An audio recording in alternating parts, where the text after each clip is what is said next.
The ideas are the thing that AI can't do. AI that everybody's so afraid of, AI can give us the pieces, but the piece that's missing that only we as humans can do is to take those pieces, get the new ideas, and then put them out. That is the creative process. Welcome to Becoming Virtuosa, the podcast that encourages you to become your best virtuosa self. Each week, Dr. Susan Crockett goes where the scalpel can't reach, exploring conversations about how to be, heal, love, give, grow, pray, and attune. For the first time ever, she's bringing the personal one-on-one teaching that she shares with individual patients to you on this broader platform. A weekly source of inspiration and encouragement designed to empower you. By evolving ourselves as individuals, we influence and transform the world around us. Please help me welcome board-certified OB-GYN specializing in minimally invasive GYN surgery, internationally in the top 1% of all GYN robotic surgeons, a certified life coach, and U.S. News top doctor, your host, Susan A. Crockett, MD. Welcome back to the Dr. Crockett Show. I'm your host, Dr. Susan Crockett. I'm an OB-GYN in San Antonio, Texas. I practice as a minimally invasive GYN surgeon, which means I'm a robotic surgeon, and that's what I do in my business life. But this is the Dr. Crockett Show, and we go where the scalpel doesn't reach. We're bringing you all kinds of wellness tips, and today I have a very special episode for you. Today we're talking about creativity is a medicine. If you like the show, I hope you like, subscribe, and share with your friends, because this is how we grow and reach others. And our whole goal is to make everybody's life a little bit better, because we believe that if we help others become the best virtuoso versions of themselves, that is how we help our planet to become the best version of itself. So creativity as a medicine, or it is a medicine. If you're just new to the program, you probably don't know that I was a musician first, way before I was a physician. Growing up, it was literally my first language. I remember banging on my mama's piano. We had a little piano in the house, and as a 3-year-old, I remember trying to crawl up on it, and she would not let me touch it. She just wouldn't let me play on it. And so for my 4th birthday, when I turned 4 years old, she gave me piano lessons at my friend Glenda Bailey's mom's house. My cute little friend, Glenda, her mom was a piano teacher. And so I started piano at that age, and I played piano all the way up through, I guess I was about 14 or so. Got to the level of doing concertos and competitions and realized my hands were a little bit too small to reach an octave. So these itty bitty hands transitioned to playing the oboe. I played in symphonies all throughout med school and residency. I have some great stories from that I'll share with you on some other episodes. But the main thing about it was these little hands had some creativity in them. And I translated that creativity from music over the years into the art of being a surgeon. That's right. I see surgery very much as a creative experience. Every time I look inside a patient to take care of them, my brain automatically goes to, okay, here are the pieces that we're given. And how are we going to navigate this and make it work to do the best possible surgery for our patients? That's very much the creative process. Now, most of you probably aren't surgeons, but I bet you have your own creativity in your life. Think about it. Some examples of creativity in your own life. Do you like doing hair and makeup? Do you like clothes and fashion? Are you a fellow content creator? Maybe you're a video game content creator. Maybe you like writing. Maybe you like different kinds of art. We have some of my art stuff represented here today. Maybe you like photography. I've got camera. Maybe you like sewing or cooking. I thought this little book up here, Color Mixing Recipes, was kind of cute because it mixes the art thing with the cooking, which is a big part of the Dr. Crockett Show. Do you like gardening? Do you like working out and creating a better body? Let's get a little bit more esoteric. Do you like creating a better lifestyle? Are you creating a lifestyle that you want to live? Are you creating a family? Are you creating something in the world that you and you alone can do for the world? Those are all types of creativity. So what is it about creativity that is so very, very positive for us? Let's talk a little bit about the difference between consumption and creativity. So consumption is what we do when we are sitting and taking in information. That could be reading a book. It could be watching a TV show, could be watching a movie, could be watching this Dr. Crockett Show. In fact, this is a really interesting interaction right here between me and you, showing me creating the show and the content for you, and you consuming or watching me produce the show for you. They're symbiotic. So one is not better than the other, but having a balance in our lives is really important, because when all we do is consume, when all we do is sit on the couch potato, like in Wall-E, it's not healthy for us. And also it leads to an increased risk of depression. So one of the tools that can help us to feel better when we're kind of in a funk is to become aware or conscious of when we are consuming or taking in content, Facebook, TikTok, whatever it is, lectures, education. And when we are taking that and turning it into something that we are creating and putting out into the world. And that process of taking in ideas, you have to be a consumer and take in the pieces, all the parts that you're going to put together. And then what we do with the creative process, whatever type of creative process that you're doing, is we are very unique in that we can synthesize those things and come up with a new idea and then put it out into the world.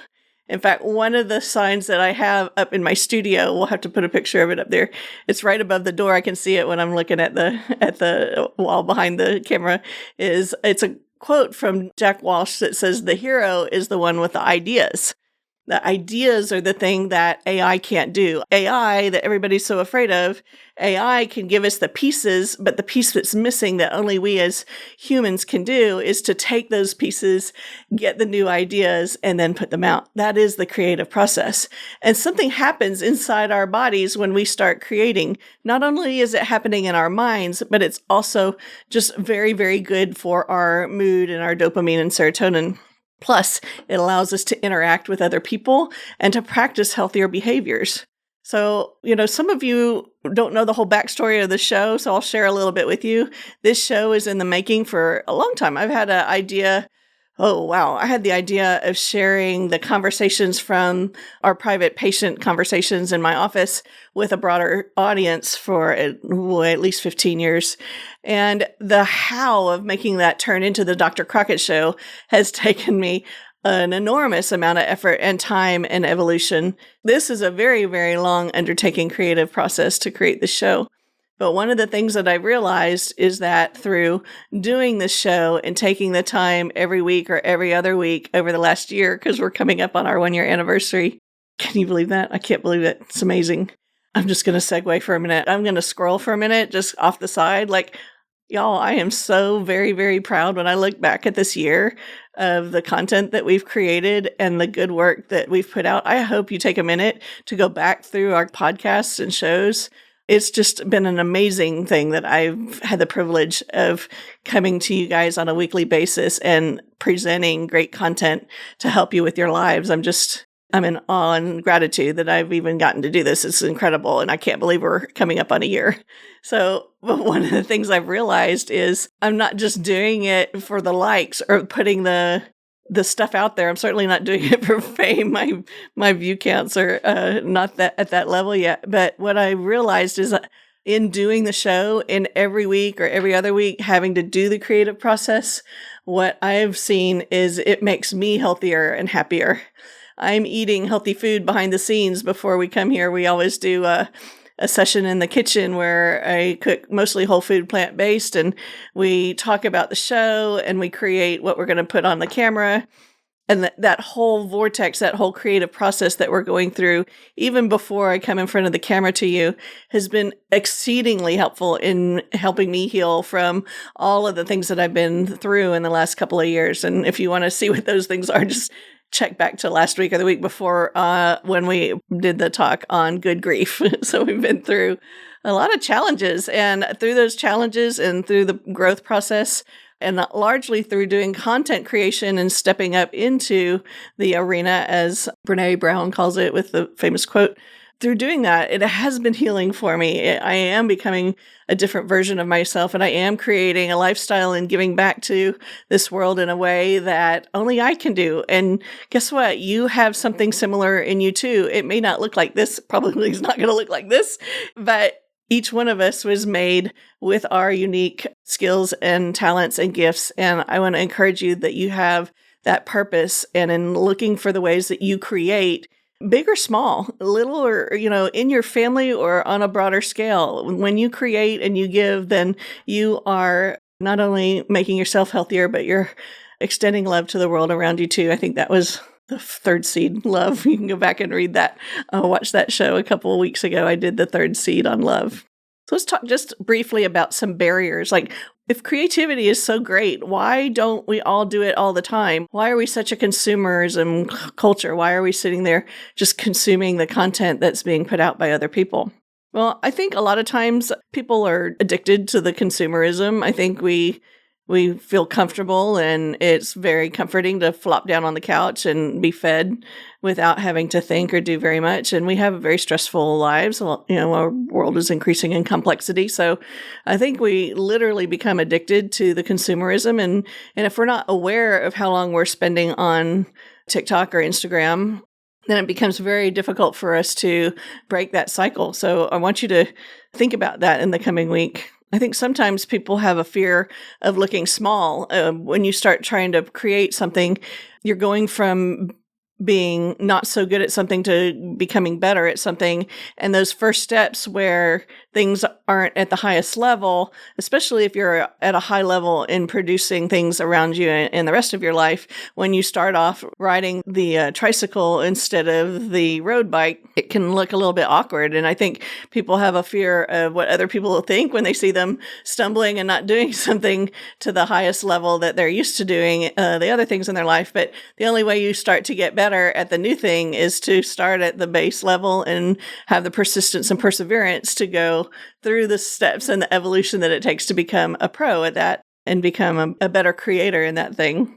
I think lots of times people have a fear of failure. I think a healthy way to look at failure would be to, instead of looking at it as like something that was wrong or something that went wrong, that if you can think of your mind in your mindset of failing forward faster to get to the end, what we're doing is actually doing a series of experiments of what works and what doesn't. We don't need to be afraid of what doesn't. It merely informs us about what to do right and what to take as the next step. So you can try to make a light bulb 999 times and think that that's a big disaster until you hit the 1,000th time, and then you hit that light bulb like Edison did when he created the light bulb. I don't think 999 is really the number, but that's really not the point. He failed until he created something incredible.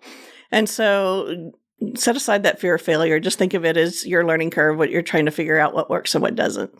I think lots of times a barrier to being creative is money. A lot of people think that they can't be creative unless they have a certain amount of money to use as a luxury on a hobby or something like that. That's certainly not true. You can sit down with a pen and paper and write, or do all kinds of creative things that are not very expensive. And having that scarcity mindset is one of the things that keeps us from getting out there and showing ourselves and creating. So you don't have to spend, thousands of dollars on a YouTube channel and a studio. You can start creating content and putting out your thoughts right from your phone. Most of us have a phone. And so I would just encourage you to let go of that as a barrier and to consider putting out your value and what you need to share with the world. And in closing, I'm going to leave you with a goal this week. I want you to actually be mindful. If you don't keep a diary this week, some of you might do that, at least bear in mind on a daily basis how much of your time you're spending consuming or learning or listening to content versus how much you are spending being a creative force in this world for a better place. Now, go build something, create something, and share with me down below in the comments what you're working on. I'd love to hear from you. Thanks for joining me for this show. I'll see you next week on Tuesday. Thanks for joining the Dr. Crockett Show. Please remember to share, like, and subscribe, and I'll see you next week. Have a great week creating. Thanks for listening to this episode of Becoming Virtuosa. To learn more, come visit us at drcrockett.com. That's drcrockett with 2 T's.com. Or find us on YouTube for the Dr. Crockett Show. If you found this episode helpful or think it might help someone else, please like, subscribe, and share. This is how we grow together. Thanks, and I'll see you next week. Love always, Sue.